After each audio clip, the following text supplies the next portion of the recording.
The tornadoes were gone. A flood record that had stood since 1921 was already breaking. 51 million Americans were still inside the danger zone. 33 counties were inside it. The National Weather Service had tracked severe weather on 4 separate days that week. April 13th started the pattern. April 14th kept it going.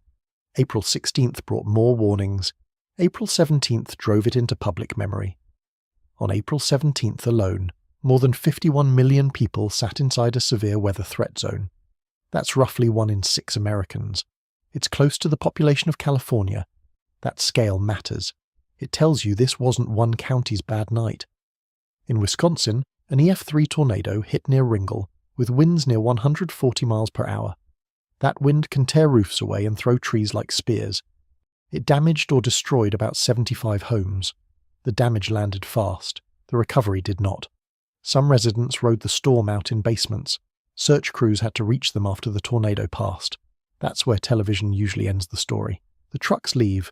The Cheboygan dam gauge was still rising. The Storm Prediction Center logged more than 120 hail reports during the same 24-hour stretch. That tells you how broad the system was. It wasn't one rotating storm and done. It was a moving field of violence. Most coverage reported the tornadoes. The actual data showed flooding had already reached emergency levels before the final tornado formed. That's the gap. And once you see that gap, the whole week changes shape. In northern Michigan, officials weren't focused on touchdown paths. They were watching inches at the Cheboygan Dam. Water there had climbed to within 7.68 inches of the top edge. That's less than the width of a dinner plate. It was already that close. Michigan's State Emergency Operations Center had activated days earlier. 7 days earlier, in fact. That means the state's main emergency command structure moved before the country's attention peaked. The timing breaks the usual story. The flood emergency led. The tornado coverage arrived later. If the Science Studio is how you follow the full story, subscribe now. Don't miss what we find next. If this storm week touched your town, drop a comment. Tell us what changed first, the water, the roads, or the power. That early activation matters because it tells you officials saw a second danger forming under the first one. Tornadoes bring instant proof. Flood danger often hides in gauges, forecasts, and dirt. It feels quiet. Then whole roads vanish. Think about the order here. Michigan's command center went active before the final tornado day. That means the state had already stopped treating this like a normal wet spell. It had moved into command mode. Few viewers outside the region knew that. The common picture of Storm Week goes like this. Warm air surges north. Tornadoes form. Hail falls. Trees snap. Then the line moves on and people count losses. That's how a fast weather story usually works. This week refused that shape. The ground had been taking in snowmelt and rain for weeks.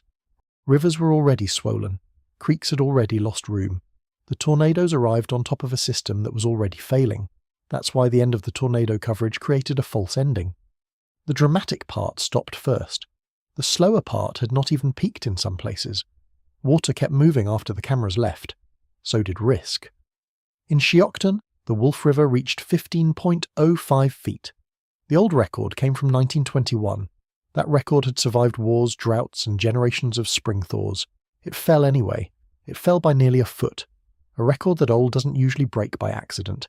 It breaks when many bad pieces line up together. Snowpack melts, soil fills, rain arrives in waves, drainage slows. Then a river rises in a way the old numbers no longer describe. That same pattern showed up elsewhere. In Portage, Wisconsin, the Wisconsin River moved toward 20 feet.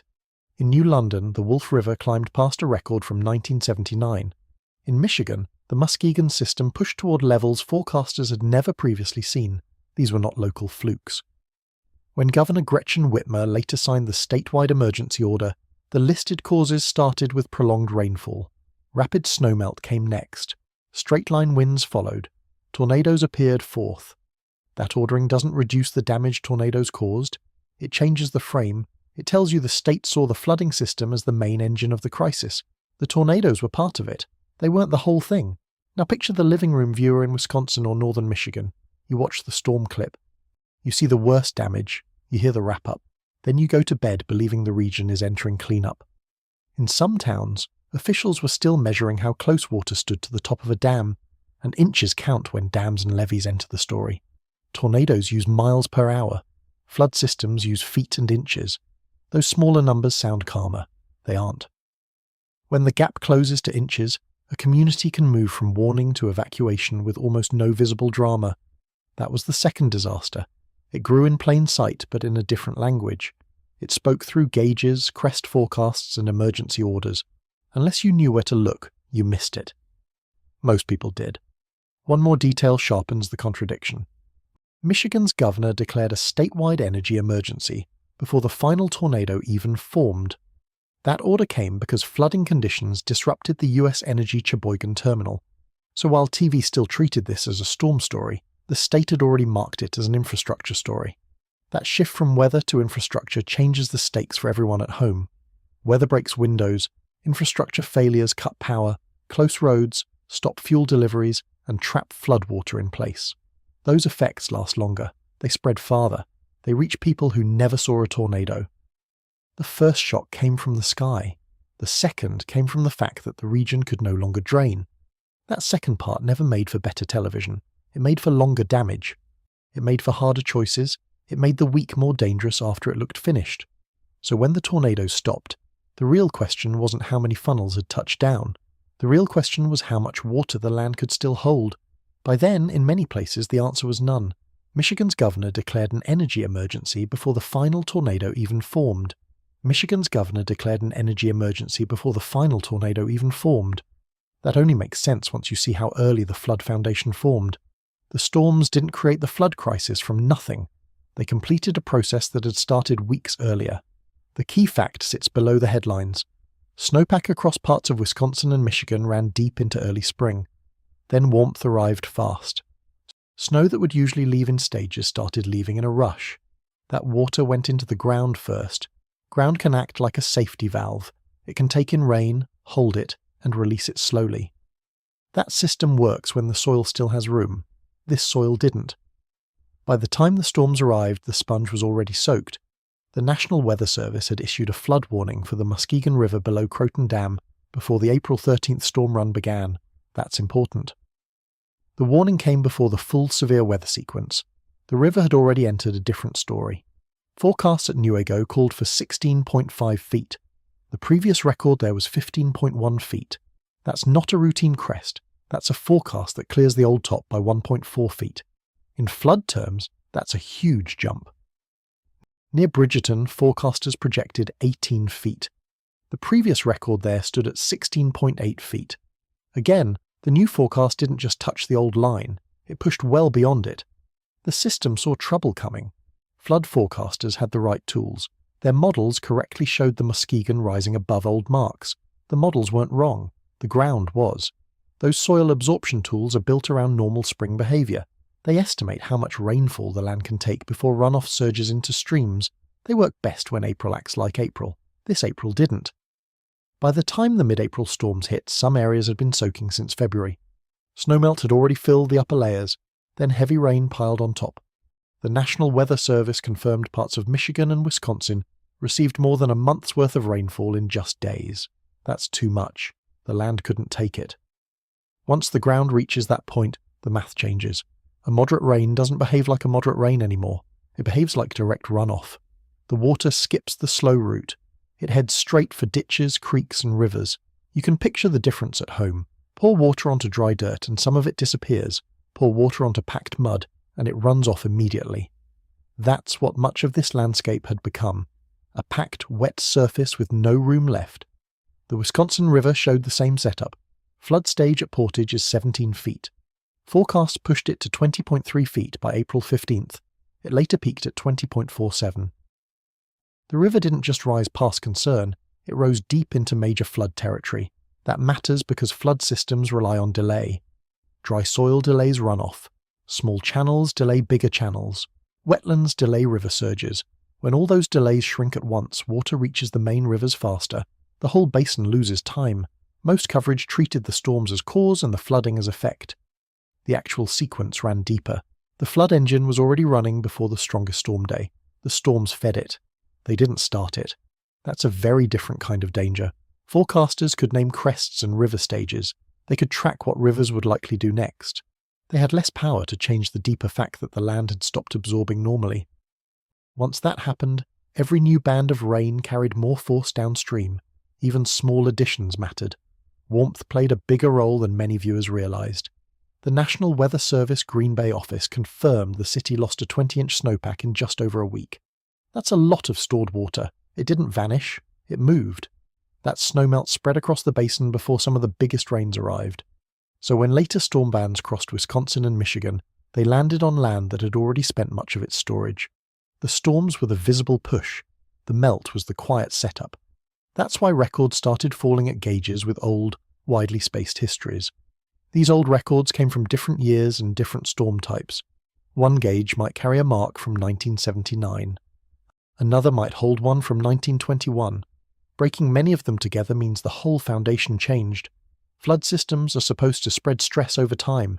A little snowmelt one week, a spring rain the next, a stronger event later. This pattern stacked them together. The system had no time to recover between blows. Recovery time matters. This week had almost none. NOAAs. National Water Prediction Service issued flood warnings before the storms arrived. They told communities the water would go past old records. Emergency managers had warning. But warning doesn't create drainage room. It doesn't dry out soil. It doesn't lower rivers already carrying winter's leftover water. This is where unease starts to build. The system did not fail because people ignored it. The system strained because it behaved as designed against inputs outside its built range. It met conditions it was never shaped to handle. That's harder to fix. Consider what that means for a homeowner near a river. You don't need another record storm once the ground is saturated. You need one more heavy rain on top of a full basin. Then a river that usually has room stops having room. The threshold arrives sooner than memory suggests. As the week built, that quiet chart kept pointing toward the same truth. The basin had lost its cushion. Rivers would respond faster, crests would climb higher, damage would last longer after the storms ended. The visible threat and the hidden setup had merged. The Wisconsin River almost broke a record set 58 years ago.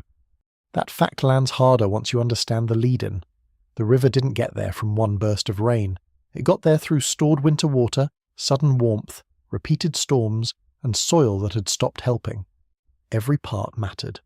The same story ran through northeastern Wisconsin, where April 2026 shattered local rainfall records. When a place gets record rain in the same month it loses deep snowpack quickly, the old lines stop being reliable. River records turn into ceilings made of paper. Infrastructure inherits the risk. The broken ground changed how people had to think about later weather. Once soil turns fully saturated, even the backside cold can worsen the problem. Frozen wet ground drains slowly. That mattered later. But the flood foundation formed first. So when the tornadoes arrived, they entered a region that had already lost one of its main protections. The land could no longer soak up much of anything. Rivers were already primed. Crests were already projected. Warnings were already out. The dramatic weather sat on top of a slower emergency. And by the time communities along the Wisconsin River started talking openly about levee strain, the problem had already moved beyond rainfall totals and into structural pressure. Water was now pressing against man-made defences. Those defences had been built for records that still look safe on paper. The Caledonia Levee south of Highway 33 in Portage, Wisconsin, had begun absorbing pressure it was never designed to hold. The Caledonia Levee south of Highway 33 in Portage, Wisconsin, had begun absorbing pressure it was never designed to hold. That pressure came from more than one storm cell. It came from an entire connected river system loading at once. That's the scale most people never picture. When a river breaks a record, we tend to imagine one river alone. We picture one town, one bridge, one crest graph. The Midwest doesn't work that way. Its rivers form linked drainage systems. Water from far upstream keeps arriving long after local rain ends. The Muskegon River above Croton feeds trouble downstream at Bridgeton. The Wolf River near Shiocton pushes problems toward New London. The Wisconsin River at Portage carries the weight of an enormous basin behind it. Each river acts local on a map. In motion, they act like a network. USGS stream gauge data showed more than 20 river locations across Michigan and Wisconsin hit major or record flood levels during the same event. Stop there for a second. 20 locations, not 2, not 5, more than 20. That number stretches past easy imagination. Think of the body's main blood vessels. If one swells, doctors focus on one site. If the whole network swells at once, the issue isn't local anymore. It's systemic. That's what these gauges were showing. At Shiocton, The Wolf River hit 15.05 feet. The old record came from 1921. That means the gauge held that line through more than a century of floods, thaws, and heavy springs. Then this event cleared it by nearly a full foot. That's a violent margin. In New London, the same river reached 11.91 feet, beating the prior record of 11.83 set in 1979. That difference looks small at first glance. 0.08 of a foot doesn't sound like much. In flood control, that tiny amount marks the crossing from known history into new territory. These records did not come from the same old storm. They were set decades apart under different weather patterns. One belonged to the early 20th century, another belonged to the late 1970s, yet both fell in the same week. That matters because infrastructure gets built around old ceilings. Engineers study flood histories. They look at the worst-known water, then they set margins above those known numbers. When many old numbers fail together, the safe margin shrinks across the whole region. The Muskegon River added another sign of system stress. At Evart, it crested at 16.9 feet on April 17th. At Bridgerton, the US Geological Survey recorded 13,400 cubic feet per second. That's a huge volume. It's enough to remind you that a river stage is not just height, it's force. Force travels. Height threatens roads and homes. Flow threatens structures, banks, and crossings. When both rise together across many rivers, the region stops facing a collection of isolated flood fights. It starts facing a basin-wide load event. That distinction matters. The Wisconsin River at Portage peaked at 20.47 feet. Flood stage there is 17 feet. So the river stood 3.47 feet above flood stage. For people at home, think of stacking 3 hardcover books above the line that already signals trouble. The NWS River Forecast Center had projected the Wisconsin River at Portage would crest at 20.3 feet. It peaked at 20.47. That's a difference of 0.17 feet. That's not a failed forecast. That's one of the closest river crest calls on record for a major flood event. But it still wasn't enough to change what happened. The NWS had flagged elevated soil moisture as the key uncertainty before the storm sequence began. Their models ran the numbers correctly for what they could measure. What they couldn't fully account for was how fast the saturated ground was still pushing water into the river at the exact moment the crest formed. The final push past the forecast line came in the last few hours. It was driven by the same variable their own pre-storm briefings had already named as the greatest unknown. They saw the risk. They put it on the board, the river still went past the number, and even that comparison falls short. A book on a shelf stays still. Floodwater doesn't. It pushes, seeps, lifts, and finds weakness. It carries branches, ice, trash, and debris. It works on every weak point at once. Most people hear record flood and picture the river line at one spot. But the real danger comes from synchronized peaks across a network. Water that can't move out in one section backs pressure into another. Downstream communities inherit upstream decisions made by weather weeks earlier. One crest feeds the next. That's why more than 20 simultaneous major or record flood readings represent something beyond bad luck. They show a regional drainage system hitting maximum stress together. Old records fail one at a time in normal history. This week many of them leaned over at once. There's another piece here. Prior record years often shape local memory. People remember 1979, or 2014, or 1998. Those dates become the standard story in town. Families compare every new flood to that remembered one. This event started replacing many of those memories at once. Once that happens, response systems strain in ways the public doesn't always see. Sandbags get pulled in many directions. Rescue teams cover wider ground. Pump capacity gets split. Road closures multiply. Equipment that could help one town now has to serve several. This is why statewide emergency orders matter so much in the background. They recognize that the network has become the event, not one township, not one county, the river map itself. That broader view matches the data far better than the tornado clips ever could. Most forecast models also handle uncertainty by relying on records. Records tell them what rare looks like. But if multiple long-standing records break together, you lose part of that anchor. The model may still track the crest well, yet the human system around the model faces conditions it has not practiced enough. In Portage, crews worked along a 2-mile stretch of Interstate 39 to help protect against flooding. Think about how unusual that is. An interstate isn't just another road, it's a major north-south artery. Sandbagging along it signals a fight moving into infrastructure territory. That bridge from river science to daily life matters. Rivers do not stay in channels once a network overloads. They reach roads, fuel routes, airport runways, treatment plants, and neighbourhoods. The river map becomes a map of everything else. That's when viewers far from the bank should pay attention. There is also a psychological trap in events like this. Because each gauge belongs to a town, the public files each number separately. Shiocton had a flood. New London had a flood. Portage had a flood. Cheboygan had a dam concern. That sounds like a cluster of local stories. It wasn't. It was one hydrologic event, meaning one water-driven system event, expressed through many gauges at once. Different rivers carried different numbers, but the underlying problem matched across the region. Too much stored water, too much runoff, not enough drainage room, too many old ceilings crossed together. That scale alters how you should hear the record numbers. Shiocton's 15.05 feet is not just a local fact. Portage's 20.47 is not just a city fact. Bridgerton's discharge is not just a river fact. Each one tells you the same connected system exceeded past expectations across wide ground. And once a region moves into that kind of system-level event, the next question stops being whether one river can hold. The question becomes which structure is closest to its limit first. That could be a levee, it could be a dam, it could be a road embankment doing a levee's job by accident. One of those structures sat in Cheboygan, where crews watched a gauge around the clock and measured the remaining safety margin in inches. That shift from river records to structure thresholds marks the moment this story moves from wonder into real exposure. Sandbagging crews worked a 2-mile stretch of Interstate 39 in Portage. Stage 3 of the Cheboygan alert system required just 1 more inch of rise. That means the region had already moved past weather watching and into failure planning. Once you understand that, the headline changes. The tornadoes were the visible part, the flooding was the event. Most people following this week assumed the tornado outbreak formed the main story.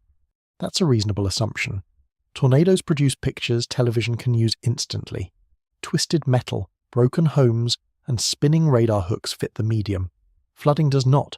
The official documents tell a different story. Governor Gretchen Whitmer signed Executive Order 20,267 on April 15th, declaring a statewide emergency across 33 counties. The listed causes came in a clear order. Prolonged rainfall came first, rapid snowmelt came second, straight-line winds came third, tornadoes came fourth. No spin is needed there. The order speaks plainly. You can see the same gap in Cheboygan. While television stayed fixed on storm cells and damage paths, local officials watched a dam gauge in inches. When the river reached 12 inches below the top edge, officials sent a ready alert. That told residents to prepare. At 6 inches, the set alert would fire. That stage meant conditions had worsened sharply. At 1 inch, the go alert would trigger. Officials tied that stage to a high chance of dam failure. That system matters because it strips away vague language. It tells you exactly how close the community stood to evacuation tied to potential structural failure. Not high water, not watching conditions. Inches, named stages, clear consequences. At its most critical point, the Cheboygan River sat 7.68 inches below the dam's top edge. That placed it between the ready and set alerts, past the first threshold, closing on the second. 1 more inch of rise would trigger the go stage. Notice how different that sounds from the public memory of the week. The common memory says tornadoes tore through, then cleanup began.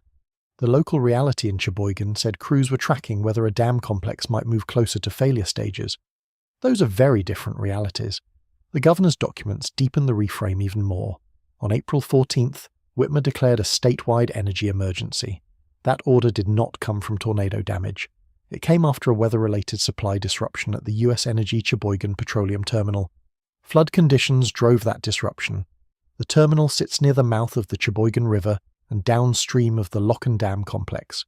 That location matters. The energy order and the dam threat touch the same river corridor. A statewide fuel and transport issue emerged from the same flood setting that local crews were fighting by the inch. Now the event starts to look different. It's no longer a set of violent storms followed by local high water. It's stacked stress across one region. Rainfall, snowmelt, river records, dam pressure, levee strain, blocked roads, and fuel disruption all landed inside the same time window. That kind of stack rarely gets full public attention because no single image can hold it. Tornado footage handles one piece, a river gauge handles another, a governor's order handles another. An energy emergency sounds unrelated until you trace the river back to the terminal. Then the stack becomes visible. Television prefers fast, dramatic change. Flooding often wins on duration and spread instead. It covers more days, it reaches more counties, it touches more systems. That's what happened here. The tornadoes damaged dozens of homes across specific touchdown paths. Flooding and flood-related orders spread across 33 Michigan counties. More than 20 river sites hit major or record levels across Michigan and Wisconsin. 2 governors issued emergency declarations. That's the broader event. You can feel the asymmetry in the numbers. Tornado counts tell you where winds hit. Flood counts tell you how a region functioned. The second count often matters more after the storm passes. Roads, fuel, water, and power all depend on it. Cheboygan offers the clearest example because its danger had nothing to do with dramatic cloud structure. Officials were not watching the sky for the next hook echo. They were watching whether inches disappeared from a small remaining margin. A viewer could miss that entirely while consuming wall-to-wall storm clips. There's also a subtle human mistake in how we absorb weather. We assume the loudest danger is the main danger. Sometimes that's true. This time the louder danger helped hide the longer one. Once the tornadoes stopped, the quieter emergency kept working. And that quieter emergency had broader reach. Floodwater closes roads long after sirens end. Energy disruptions spread beyond the bank. Fuel transport delays ripple into restoration work. State orders expand because rivers ignore county lines. That's what made the flooding larger in both scale and duration. Michigan emergency officials had already been weighing one more option. Inside the Cheboygan Dam is a hydroelectric generator. It had been damaged and was offline. Officials debated whether to restart it under emergency conditions to drain the river faster. A damaged generator, emergency override. One decision standing between the gauge and stage 3. A statewide energy emergency fired the day before the tornado outbreak peaked. Hold that next to the coverage sequence. The nation watched the dramatic weather climax. Michigan's state government had already escalated on fuel and infrastructure grounds. The timing tells its own story. There is another reason this matters for viewers far beyond Michigan. Emergency orders show what a state actually thinks threatens health and safety. Those orders shape transport rules, fuel movement, and resource staging. When flooding drives those orders before the weather coverage peaks, you are not looking at a simple storm week. You are looking at a systems event. The systems piece shows up again in simple place names. The Cheboygan terminal failed on the same river corridor that nearly reached higher alert stages at the dam. Portage fought to protect a levee while guarding an interstate. Shiocton and New London watched century-scale records fall on the same river. These are not random dots. They're linked by one pattern. Stored water had no place left to go. Man-made defences and supply systems started absorbing the consequence. Once that happens, the camera is no longer enough. You need orders, gauges, and route maps. That reframing also changes what after the tornadoes really means. It doesn't mean the danger period ended. It means the visible phase ended first. The hidden phase had more counties, more infrastructure, and more official escalation behind it. That's the part most Americans had no idea about. In Portage, Wisconsin, that hidden phase turned into something even more concrete. Search and rescue teams started checking people directly. Roads in and out of one neighborhood began failing as evacuation routes. By then, the question was no longer whether flooding mattered more. The only question left was how close the protection system sat to breaking. WITF-1, a Wisconsin search and rescue task force, contacted 164 individuals and found 6 blocked evacuation routes, all in one neighborhood in Portage. WITF-1, a Wisconsin search and rescue task force, contacted 164 individuals and found 6 blocked evacuation routes, all in one neighborhood in Portage. That fact tells you the levee story had already moved beyond theory. People were still inside. Routes were already failing. Levees exist for exactly this moment.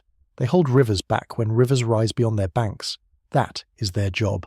That is the promise behind every neighborhood built behind one. The complication here is simple. The river reached conditions beyond what this levee was built around. The Caledonia levee protects the Black Hawk neighborhood near Portage. As the Wisconsin River rose toward 20 feet, Wisconsin DNR said the levee was under significant strain. The agency also raised concern about its integrity.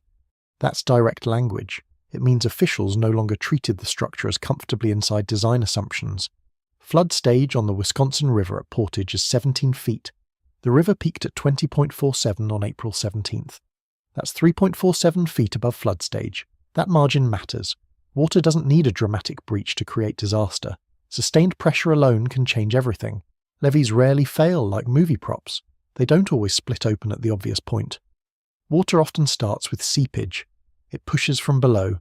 It lifts and weakens the structure from the inside. By the time a visible break appears, the process may already be well underway. That's why evacuation orders came with hard language. Portage officials told Black Hawk residents to leave.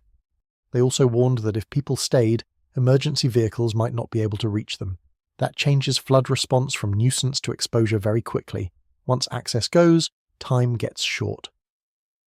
The Wisconsin DNR later confirmed the river peaked just 0.19 feet, below the all-time record of 20.66 feet.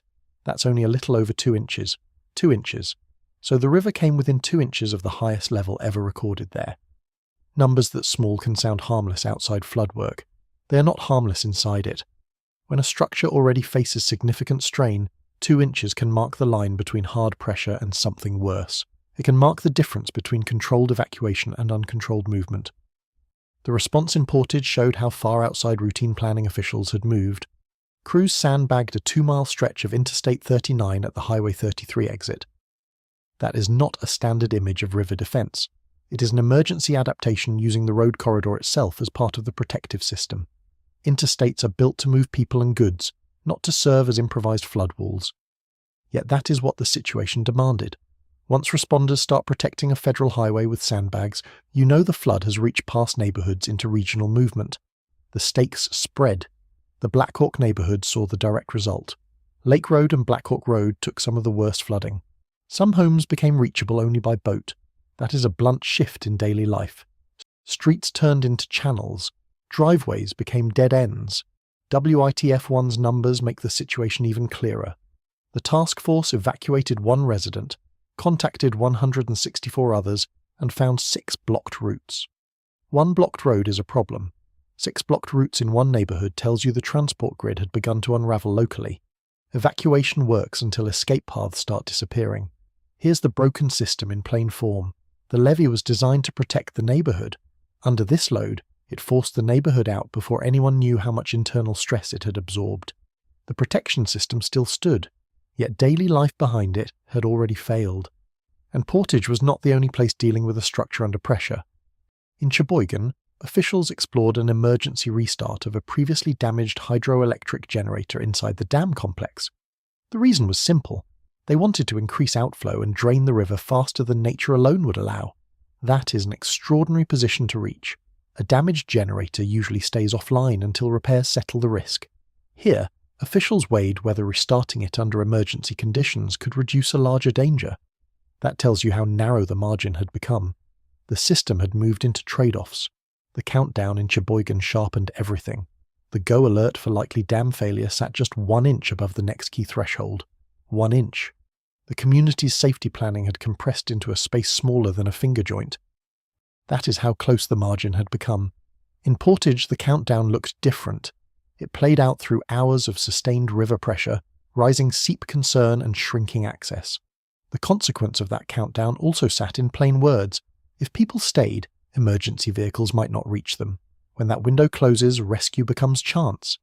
This is where the complication of the whole event comes into focus. Tornadoes feel like the peak because they arrive with obvious violence, but levee strain and dam pressure create a slower, meaner kind of uncertainty. The structure might hold, it might not, and you often don't know until the pressure finally eases or breaks. For people at home, this matters because many flood systems rely on actions that never appear in public memory. Sandbags on an interstate, round-the-clock monitoring, debates over damaged generators, door-to-door contact in threatened neighborhoods. Those actions are not part of the original promise of the infrastructure. They are what happen when the promise starts running out. Improvised defense also means staffing, and time suddenly become critical resources. A levee under strain needs eyes on it constantly. An evacuation needs transport routes. Pumping plans need power. Fuel movement needs clear roads. One weak link can drag on every other one. Flood events spread through connections. The people inside the Black Hawk neighborhood didn't need an abstract lesson in hydrology. They needed routes that remained open and a structure that kept holding. Once 6 routes blocked off and boats became necessary, the emergency had already crossed into personal survival math. Leave now, or risk being stranded later. That kind of pressure leaves behind questions that don't end when the river drops. How much internal stress did the levee take? Where did seepage start? What hidden damage remains inside the embankment? Those are not dramatic questions for live television. They are the questions that shape what comes next. Lake Road and Black Hawk Road experienced what officials called the most severe flooding after evacuation, had already closed both routes. That detail captures the whole problem. The system that was supposed to protect the neighbourhood held long enough to force people out, but not long enough to preserve normal access. Protection and failure were now sitting side by side, and as if the region needed one more layer of stress, a new hazard moved in behind the floodwater itself. The same storm pattern that had filled rivers and pressed the levee now pulled in freezing air. Millions were still dealing with water when another threat arrived from the backside of the same system. 32 million people across the Midwest fell under a freeze watch the same night the Wisconsin River was still above flood stage. 32 million people across the Midwest fell under a freeze watch the same night the Wisconsin River was still above flood stage. That means the region did not move from one disaster to the next in sequence. It lived inside both at once. Floodwater stayed, cold arrived. Most people think of floods and freezes as separate weather events. One belongs to heavy rain and spring runoff. The other belongs to clear skies and late cold snaps. This pattern erased that neat split. It stacked the two hazards over the same communities. The Wisconsin River was still above flood stage when the temperature behind the storm system dropped below freezing across the same counties. 38 million Americans went under a freeze warning while millions of others still faced flood impacts. The cold front moving through was the backside of the same storm system that caused both disasters. That second hook matters because it reveals how one storm system can wear two faces. Ahead of the low pressure, warm wet air surged north from the Gulf. That air fed thunderstorms, hail and tornadoes. Behind it, colder air dropped south from Canada. A strong pressure pattern drove both sides. One side loaded the atmosphere with moisture and energy. The other side swept in with enough cold to trigger widespread freeze alerts. Same system, different blow. The National Weather Service issued freeze warnings covering roughly 38 million people and freeze watches covering about 32 million more after the storms. Add those together, and you get about 70 million Americans under freeze or freeze watch conditions. That's more than 1 in 5 people in the country. The reach was enormous. The timing makes it stranger. Communities had barely begun processing flood damage and road closures. Some were still evacuating or sandbagging. Basements remained wet. Fields remained underwater. Then freezing conditions moved into that same damaged landscape. Water and cold do ugly work together. Standing water can freeze along edges and across shaded surfaces. Pumps face slower drainage outside. Soil that was already saturated becomes less willing to accept runoff when the top layer locks up. Recovery slows. This matters for homes because flood response often depends on moving water out fast. You pump the basement. You drain the crawl space. You open channels where you can. That all gets harder once cold snaps down on the same area. The water doesn't disappear. It lingers and stiffens. The region also faced ongoing showers in the forecast through April 19th and April 20th. That detail raises the stakes. New moisture arriving over frozen saturated ground has almost nowhere good to go. It runs off quickly. It can extend flood timelines even after major river crests pass. This is where the convergence becomes more than strange weather. It becomes a systems problem. Drainage ditches work less well. Rural roads grow slick near washouts. Cleanup crews lose time. Power demand can rise because people now need heat while also drying out soak spaces. The load shifts again. Most coverage separated the story into pieces. Tornado outbreak, flood emergency, late season cold. The actual atmosphere did not separate them. It delivered one combined pattern with overlapping consequences. That's why the viewer's memory can feel so fragmented. The event itself wasn't fragmented at all. The National Weather Service had correctly forecast severe weather during the April 13th to April 17th window, but the lived problem in towns across the Great Lakes region came from convergence. Flooding ahead, freeze behind, ongoing wet conditions in the middle. Few people think in those stacked terms until they have to. Think again about a homeowner in a flood-hit county. The basement pump needs electricity. The road to town may already be blocked or weakened. The yard stays too wet for quick drainage. Then the cold arrives, making the outside system less cooperative. The cleanup window narrows sharply. Agriculture takes a hit too, even if television never shows it. Flooded fields already delay planting. A hard freeze on top of standing water compounds the damage. Farm roads get worse. Equipment moves later. The basin stays out of rhythm longer. This is also where the backside cold reveals the size of the storm itself. A system large enough to drive tornadoes in one zone and freeze alerts in another carries huge thermal contrast, meaning sharp temperature differences over distance. Those differences help power the violent weather in the first place. The freeze wasn't separate from the outbreak, it was tied to the same engine. That engine kept pulling moisture north even as cold moved in behind, so the system never behaved like a simple before and after. Wet air fed the front side, Arctic air chased the backside, the ground in the middle took both. That's how one weather pattern can leave flooded roads and freeze alerts in nearly the same breath.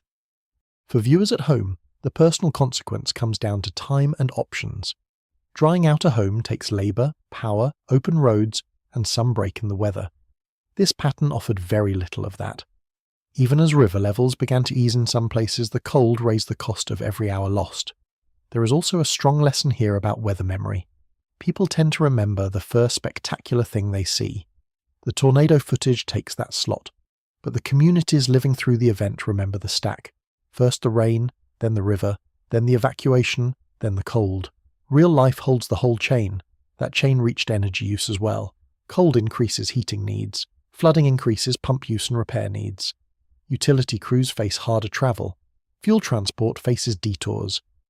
The same counties struggling with high water could now need more power and fuel at the worst possible moment. The stack keeps building.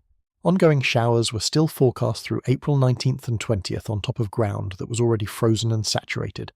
That single fact captures the convergence. The system did not offer a clean recovery break. It threatened to reload the same weakened ground. And that leads directly into the piece many people never connected at all. While communities pumped out basements and watched temperatures drop, Michigan was already dealing with a statewide energy emergency tied to flood conditions at Cheboygan. Water and cold were now meeting power and fuel. Michigan's energy emergency, triggered by the Cheboygan terminal disruption, affected power infrastructure serving the same communities still pumping water out of their basements. The water pump in your basement runs on electricity. The electricity in northern lower Michigan was under an energy emergency declaration, while the same homes were trying to pump floodwater out. That is the story at household level. The crisis had reached the systems people trust most. Michigan's statewide energy emergency was triggered by disruption at the U.S. Energy Cheboygan terminal. That terminal sits near the mouth of the Cheboygan River and downstream of the Lock and Dam complex, so the same river corridor threatening flood control also disrupted fuel movement. One system fed the next. That matters because energy emergencies don't stay abstract. They change truck routes, delivery hours, and the movement of emergency supplies. The governor's order temporarily eased transport rules to keep fuel and other needed materials moving. That only happens when the normal system cannot keep up. The system was under strain. For a homeowner, this is where the danger becomes intimate. If your basement takes on water, you need a sump pump. If the cold arrives, you need heat. If roads flood, repair crews slow down.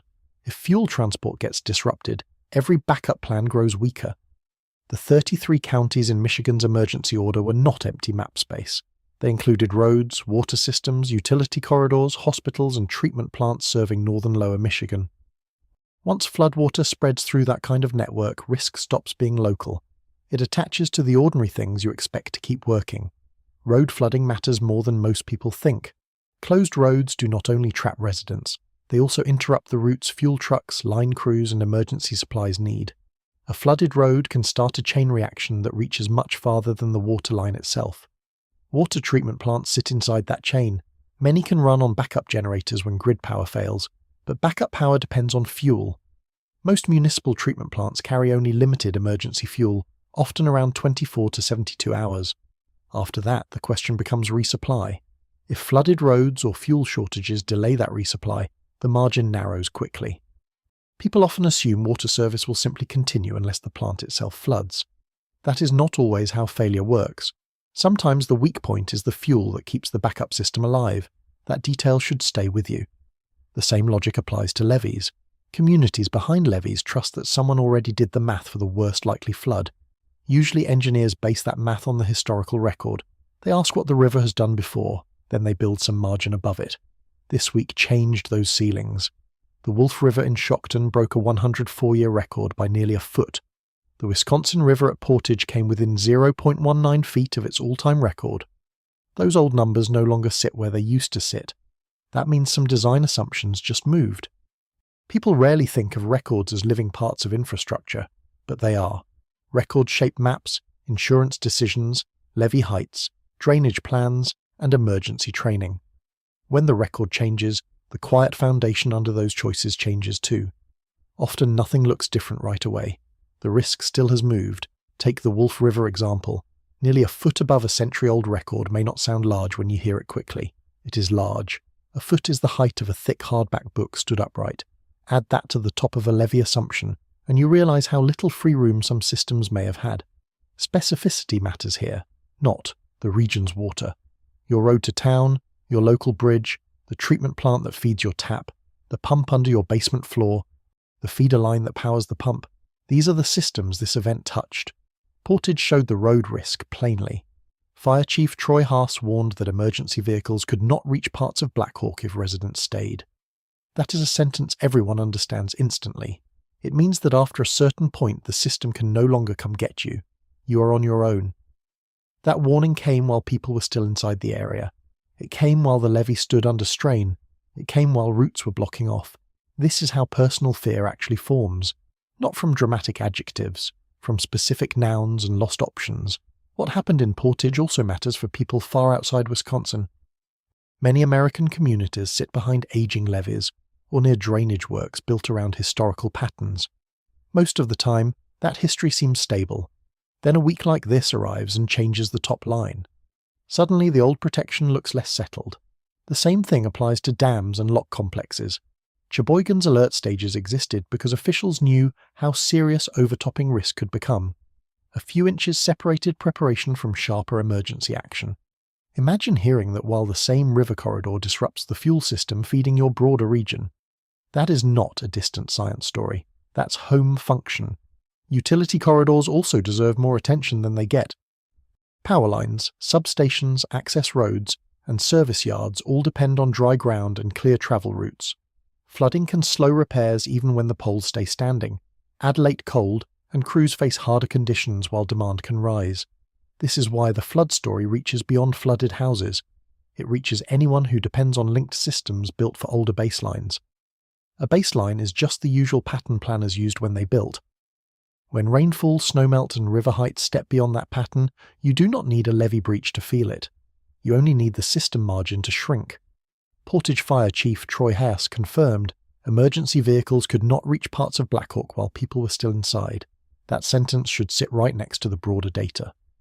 More than 20 river locations exceeded major or record levels across Michigan and Wisconsin. The local warning and the regional map describe the same stress from different distances. And there is one more personal stake that often gets missed. After a structure holds under extreme stress, people want to believe the danger passed cleanly. Sometimes it did, sometimes it didn't. Internal damage can stay hidden until later inspection reveals seep paths, erosion, or weakness inside the structure. Holding is not always the end of the story. That is why public reporting after major floods matters so much. Residents need to know not just whether the levee held, but what it absorbed.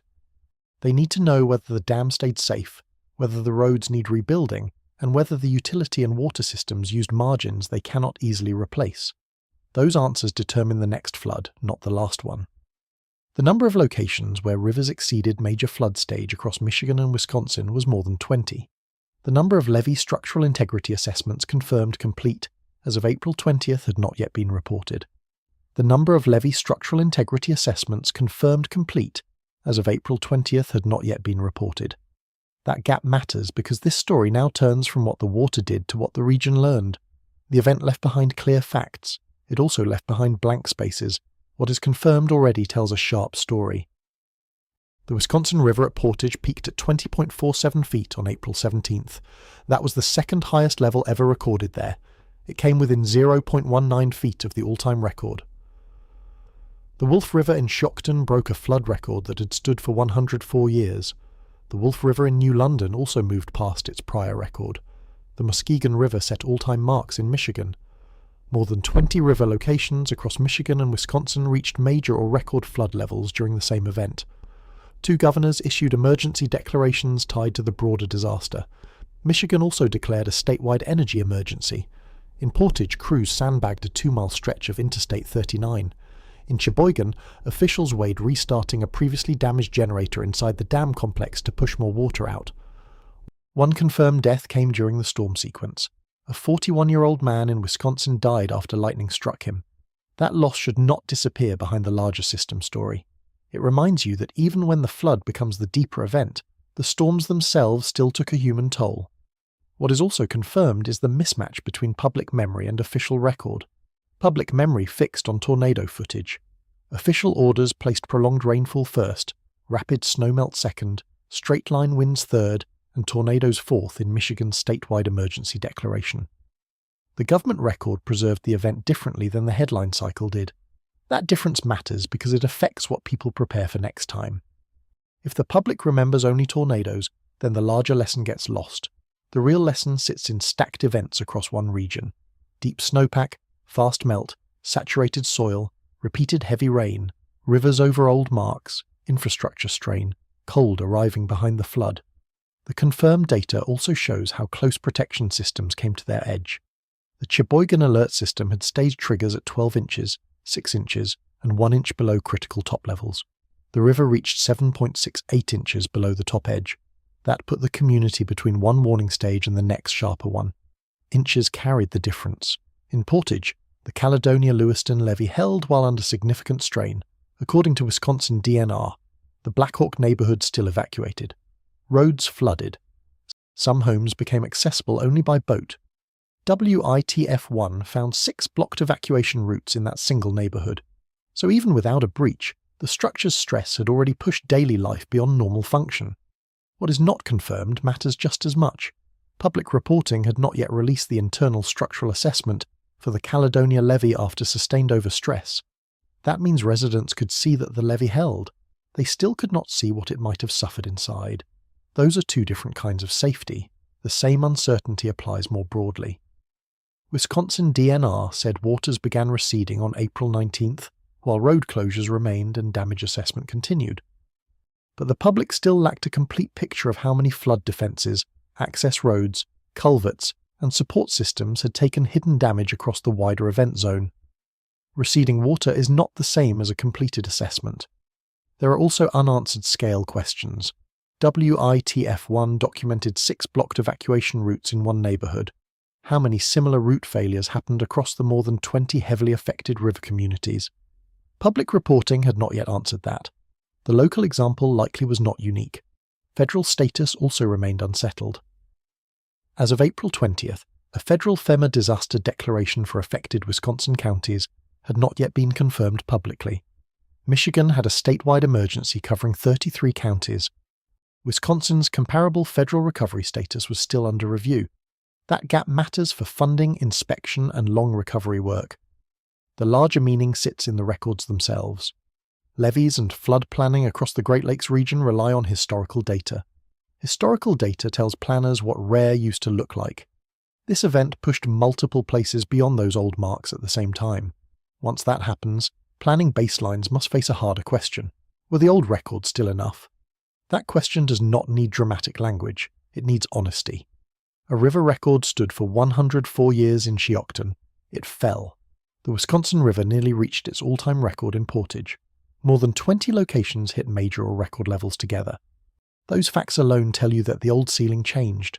For viewers at home, the lasting takeaway is not simple fear. It is specificity. Ask which river basin feeds your town. Ask what record your local levee or flood map uses. Ask whether your water plant, your nearest pump station, and your backup road all depend on the same low corridor. Those questions matter more after a week like this than any single tornado clip. The tornadoes are gone. The stronger lesson came after they left. It came in gauges, emergency orders, blocked roads, stressed levees, and a region that discovered how quickly one weather story can turn into a system story. That is what most Americans never saw clearly in real time. The Caledonia levee in Portage held. Its internal structural assessment has not yet been released.